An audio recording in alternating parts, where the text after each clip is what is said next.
Sagala nnyo kwefuula tamanyi bya mwaka ng'emmese esula omw'omulima kanneekolokotere enkulo mu ddiba oba oli awo eddiba lyanikibwe ennyomo zimale zikalange.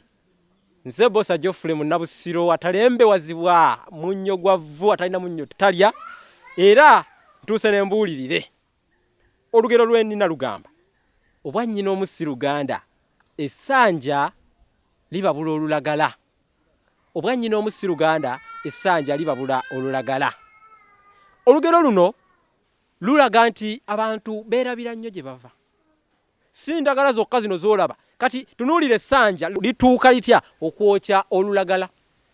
Olulagala luno ne lwokebwa essanja so nga essanja lyaliko olulagala mu mbeera emu. Mu lunaku lumu twalaba olulagala ne lukala kati lyafuuka ssanja. Kati ate olulagala luno lwokeddwa ssanja. Abantu beerabira gye babeera baava. Oyokya munno, oyokya muganda wo, n'abantu batera okutuusa ku baganda baabwe emitawaana. N'olaba nti oli yasse munne lwa kibanja, oli yasse munne lwa mukazi. Kati olaba nti nno ebyo bibeera bituweebuula.